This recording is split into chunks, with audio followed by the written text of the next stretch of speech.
Hi everyone, welcome to my video. दोस्तों, आज का टॉपिक बहुत ही इंटरेस्टिंग फिलॉसफी पे है, नागार्जुन की। तो एंड तक बने रहिएगा और ईश्वर की रोशनी में जाने के लिए इस चैनल को सब्सक्राइब करें, शेयर करें। तो चलिए हम स्टार्ट करते हैं। इस वीडियो में जो मैं आपको बताने वाला हूँ वो बहुत ही अमेजिंग बात है और ये बात सुन के आप अपने एग्जिस्टेंस के बारे में और ज़्यादा सोचने पे मजबूर हो जाएंगे। दोस्तों, हमारी जो एग्जिस्टेंस है, जो ह्यूमन एग्जिस्टेंस, उसके साथ साथ काफ़ी सारी बाकी चीज़ों की भी एग्जिस्टेंस है, जैसे कि पेड़ पौधे और नदियाँ और खेत खलियान, जंगल, फैक्ट्रीज, ये जितना भी आपके आसपास घर का जो हाउस होल्ड मटीरियल है, ये सब फर्नीचर एंड ऑल एवरीथिंग, तो ये सब चीज़ें भी आपके साथ को एग्जिस्ट कर रही है। लेकिन आपने कभी ये सोचा है कि ये जो प्रोसेस है एग्जिस्टेंस का, ये कंटिन्यूसली चेंज होता रहता है। यही बात नागार्जुन, जो बुद्धिस्ट फिलोसोफर है, एक बुद्धिस्ट मॉन्क थे, उन्होंने अपनी फिलॉसफी में समझाने की कोशिश करी है। और ये बात सुन के हमारे दिमाग में एक चीज़ आती है, वो है जिन्हें हम मॉडर्न डेज में जिस टर्म को यूज़ करते हैं उसका नाम है बटरफ्लाई इफेक्ट। तो नागार्जुन ने देखिए क्या कहा था। मान लीजिए कोई भी अगर चीज़ें एग्जिस्ट करती हैं, जैसे कि हम एक फॉर एग्जांपल किताब को ले लेते हैं। किताब कागज से बनती है और कागज कहाँ से आता है? कागज आता है जंगल से। जंगल में कहाँ? पेड़ों से। ये चीज़ें सब मिल के चेंज हो रही हैं, अपने फॉर्म को चेंज कर रही हैं या करवाया जा रहा है। ये किताब का रूप ले रही हैं जिसमें कागज होते हैं और उस किताब में जो थॉट्स हैं वो आपके मन में आती हैं। तो एक बार समझिए कि अगर इनमें से हम एक भी चीज़ इस साइकिल में से हटा दें तो क्या वो आने वाली इवॉल्व्ड चीज़ एग्जिस्ट करेगी? नहीं करेगी ना। अगर आप कागज की जो किताब है वो जंगल से आ रही है, जंगल कहाँ से आ रहा है? पेड़ों से आ रहा है, और पेड़ कहाँ हैं? जंगल में। और ये जंगल में जो पेड़ है वो क्या ले रहे हैं? वो सनलाइट लेते हैं, पानी लेते हैं प्रकृति से, जो कि एक बड़े विशाल पेड़ को बनाती है, और पेड़ बनाते हैं जंगल। और इंसान वहाँ से कागज़ ने लेके, मतलब उनके जो मटेरियल होता है, रॉ मटेरियल, वो लेके कागज़ बना के किताब बनाता है और उसमें अपने थॉट्स लिखता है। अगर इनमें से एक भी चीज़ हटा दी जाए तो वो किताब एग्जिस्ट ही नहीं करेगी। तो ये एक बहुत बड़ी सोच है जो नागार्जुन ने, जो कि एक बुद्धिस्ट फिलोसोफर हैं, उन्होंने रखी थी दुनिया के आगे। और इसको सोच के हमारे दिमाग में जो बात आती है वो है बटरफ्लाई इफेक्ट। तो ये एक बटरफ्लाई इफेक्ट है जो आपके आसपास चल रहा है। आपकी भी एग्जिस्टेंस जो हुई है वो कहीं ना कहीं किसी न किसी चीज़ से जुड़ी हुई है। जैसे कि आप एक अर्थली बीइंग है, एक 3D बीइंग है, तो आप अर्थ के मटेरियल से ही बने हैं। समझ रहे हैं? जैसे कि पंच तत्व हम बात करते हैं, तो वो क्या है? जैसे कि वायु, अग्नि, जल, आकाश और पृथ्वी, ये सारे मिला के ये हुए हैं पंच तत्व। इन चीज़ों से आपका शरीर बना है। जरा सोचिए, अगर इन चीज़ों में से एक भी चीज़ अगर हट जाती है तो क्या आप 3D बॉडी में, ये जो कार्बन बेस्ड बॉडी है, इसमें होते आप? नहीं होते। तो कहीं ना कहीं से तो इन चीज़ों की शुरुआत हुई है, इन पंच तत्वों की। और वो कहाँ से हुई है?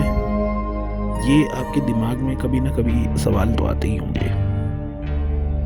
और ये सवाल मोस्टली उन लोगों के ज़्यादा आते हैं जो कि ये समझने में लगे हैं कि कैसे हम उस ईश्वर के, जो वन इन्फिनिट क्रिएटर है, जो परम ब्रह्म, जो रोशनी है, जो दिव्य प्रकाश है, उस दिव्य प्रकाश की रोशनी में हम आ पाए। तो ऐसे लोगों के अंदर ये थॉट्स ज़रूर आते हैं। कमेंट में लिख के ज़रूर बताइए किस किस के इस बारे में थॉट्स आते हैं और अपनी राय ज़रूर दें। और ये जब पंच तत्व एग्जिस्ट करे हैं तो कहीं ना कहीं से इनकी शुरुआत हुई है। तो इनकी शुरुआत किसी न किसी सोच से, किसी न किसी थिंकिंग से, किसी न किसी कॉन्शियसनेस से हुई है। तो बात घूम फिर के एक मटेरियल पे आती है और वो है कॉन्शियसनेस। मतलब कोई भी यहाँ पे है इस दुनिया में, उसके अंदर कॉन्शियसनेस है। और ह्यूमंस के अंदर ये कॉन्शियसनेस बहुत ही पहले से एग्जिस्ट करती आ रही है। इनफैक्ट ह्यूमन बने ही कॉन्शियसनेस से हैं, किसी न किसी डिवाइन कॉन्शियसनेस, जो एक दिव्य कॉन्शियसनेस है, उससे बने हैं ह्यूमंस। तो ये बात लोगों को समझनी चाहिए। लोग इस 3D वर्ल्ड में आके ये सारी चीज़ें भूल जाते हैं और इसीलिए जो एनलाइटन मास्टर्स होते हैं, जैसे कि नागार्जुना की हम बात कर रहे हैं, जो एक बुद्धिस्ट मंक थे, उन्होंने इस सोच को आगे रखा था। वो ये सोच लोग सुन के आज भी हैरान हो जाते हैं कि कैसे सब एक दूसरे के साथ रिलेट करता है, सारी चीज़ें एक दूसरे से जुड़ी हुई हैं। इसीलिए प्रकृति में कभी भी हमें फेरबदल करने की कोशिश नहीं करनी चाहिए। जो चेंज होता है वो ऑटोमेटिकली अपने आप होता है। लेकिन अगर कोई नेगेटिव एंटिटीज़ इंसान के दिमाग पे जैसे कि सवार हो रखे हैं और वो उनसे जो इन्वेंशंस अब जो करवा रहे हैं, वो इन जो पंचतत्वीय चीज़ें हैं उनको नष्ट कर रहे हैं। जैसे आपको कहीं बहुत बड़ी फैक्ट्री लगानी है तो आप उसके कोई और वेज भी ढूंढ सकते हैं, कोई और तरीके भी ढूंढ सकते हैं कि कहाँ लगाएं, किधर लगाएं। हम इंसान लेकिन सारे जंगलों को और ये जितने भी पहाड़ी इलाके, नदियाँ, इनको नुकसान पहुंचा रहे हैं। और ये चीज़ जो है ये इंसानों के अकॉर्डिंग नहीं हो रही है, ये करवाया जा रहा है। और ये एक नेगेटिव थॉट है बिल्कुल, जिसके भी दिमाग से ये चीज़ शुरू हुई है, ये नेगेटिव एंटिटी करवा रही है। तो इससे ये पता लगता है कि हमारी इस वर्ल्ड में नेगेटिव और पॉजिटिव दोनों कॉन्शियसनेस है। जो नेगेटिव कॉन्शियसनेस है वो शैतान की कॉन्शियसनेस है। वो ये सब काम करती है कि आपका जो नेचुरल परिवर्तन होना है, जो नेचुरल तरीके से इवॉल्व होना है, वो रुक जाए।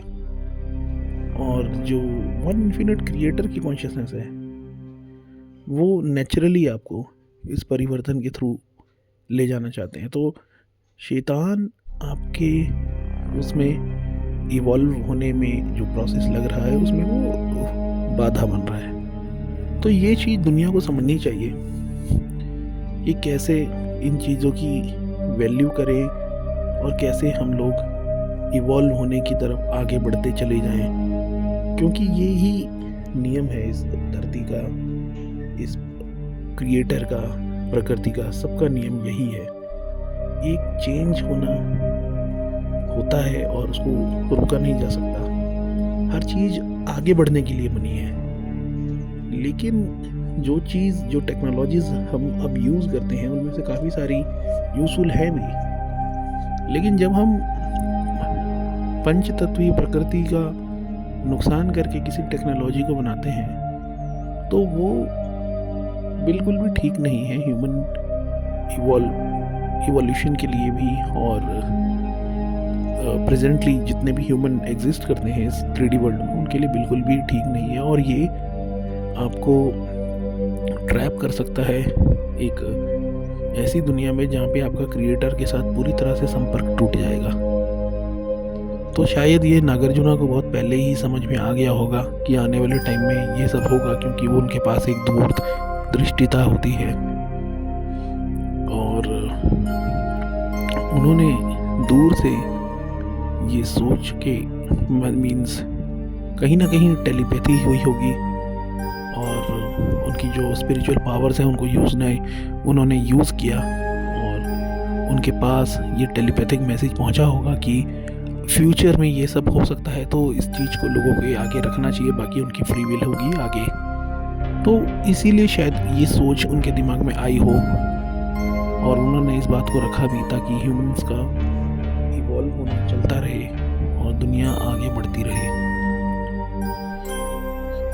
तो आप खुद इस चीज़ को समझने की कोशिश करिएगा कि कैसे किसी भी ना किसी चीज़ की एग्जिस्टेंस जो अभी है वो कहीं ना कहीं एक कॉन्शियसनेस से जुड़ के आई है और उसी कॉन्शियसनेस में से निकली है। ये सब कुछ जो है एक कॉन्शियसनेस में से ही आया है और वो कॉन्शियसनेस की है वन इन्फिनिट क्रिएटर की। अब आपके दिमाग में ये सवाल आ रहा होगा, तो ये नेगेटिव कॉन्शियसनेस कहाँ से आई? पॉजिटिव तो चलो समझ में आ गया, पंचतत्वी बातें, ये मतलब जो हैं एलिमेंट्स वगैरह जिनसे हम बने, वो तो चलिए वन इन्फिनिट क्रिएटर जो है प्रकाश, दिव्य प्रकाश, वहाँ से आई है। लेकिन ये नेगेटिव वाली कॉन्शियसनेस कहाँ से आ रही है? दोस्तों, नेगेटिव वाली जो कॉन्शियसनेस है, ये नेगेटिव एंटिटी भी एग्जिस्ट करती हैं। एक नेगेटिव डेमीगॉड भी एग्जिस्ट करता है जो क्रिएटर की जगह लेना चाहता है, जो वन इन्फिनिट क्रिएटर की जगह लेना चाहता है, उसे हटाना चाहता है, उसे रिप्लेस करना चाहता है। तो ये कॉन्शियसनेस वहाँ से आती है। इस डेमीगॉड के काफ़ी सारे नाम भी हैं और हर तरह के लोग इनको कई अनुनाकीज के नाम से भी समझते हैं और सबके अपने अपने नाम दिए हुए हैं अपनी अपनी अलग अलग लैंग्वेजेस में। तो ये चीज़ आप अब समझ रहे होंगे कि कैसे इस दुनिया में डार्क फोर्सेस भी हैं और लाइट फोर्सेस भी हैं। तो रोशनी और अंधेरे के बीच हमेशा लड़ाई चलती रहती है। जैसे कि आप सिंबल अगर देखें यिन एंड यांग का, वो इसी चीज़ को इसी चीज़ को लोगों को समझाने की कोशिश करता है कि डार्क फोर्सेस और लाइट फोर्सेस को एग्जिस्ट करती हैं एक साथ। उस सिंबल के बहुत सारे मीनिंग हैं और वो सिंबल लोगों को जीना भी सिखाता है। तो आई होप आपको ये मेरी बात समझ में आई होगी और नागार्जुना की जो फिलॉसफी है वो आप समझने की कोशिश करेंगे। कोई अपने क्वेश्चंस रखना चाहता है तो वो कमेंट सेक्शन में मुझसे पूछ सकता है। I will be very happy to answer. Thank you. Subscribe, share, like also.